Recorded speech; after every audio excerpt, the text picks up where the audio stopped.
कभी कभी कुछ मौतें चीख पुकार नहीं होती, कोई हेडलाइन नहीं बनती, कोई ब्रेकिंग न्यूज नहीं होती, बस वो चुपचाप हर साल खामोश हो जाती है। ये कहानी है ग्रेट इंडियन बस्टर्ड की, जिसे राजस्थान में गोडावड़ भी कहा जाता है।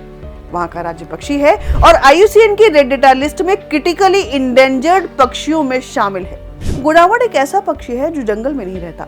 इसे चाहिए खुला आसमान, खुली जमीन और घास के मैदान और रेगिस्तानी इलाके।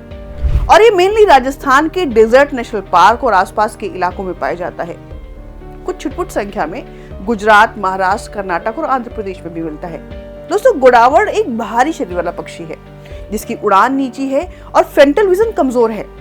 और यही वजह है कि ज्यादा ऊंचे ना उड़ पाने की वजह से ये अक्सर बिजली के तारों से टकरा जाता है और मौतें होती हैं। और नतीजा ये है कि आज देश में 150 से भी कम गोडावड़ बचे हैं। वास्तव में ये सिर्फ पक्षी नहीं है, इंडिकेटर स्पीशीज है और इनकी संख्या में कमी घास के मैदानों और इकोलॉजी सिस्टम के डिग्रेडेशन का संकेत है।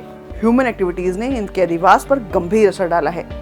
सोलर पार्क, विंड टरबाइन और हाई टेंशन लाइनें इनकी जमीन छीन रही हैं। और यही वजह है कि सुप्रीम कोर्ट ने इन्हें बचाने के लिए कहा कि आप मालिक नहीं हैं, मेहमान हैं। 14,032 वर्ग किलोमीटर के प्रायोरिटी एरिया को पूरी तरह संरक्षित करने का आदेश दिया है और कहा है कि इस क्षेत्र में 2 मेगावाट से बड़े सोलर और विंड प्रोजेक्ट नहीं लगेंगे और सभी ओवरहेड ट्रांसमिशन लाइनें भूमिगत होंगी।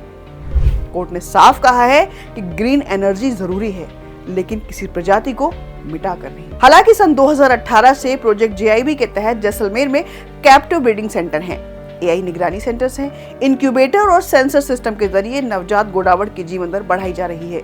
लेकिन सवाल यही है कि क्या इंसान अपनी महत्वाकांक्षा में इतना अंधा हो गया है कि इस निरीह पक्षी की आवाजें सुनाई नहीं दे रही हैं? गोडावड़ सिर्फ बचेगा या हमारी समझ और संवेदनशीलता भी बच पाएगी, ये सोचने का विषय है। याद रहे, हम यहाँ मालिक नहीं हैं, मेहमान हैं। अपनी राय कमेंट सेक्शन में जरूर दें।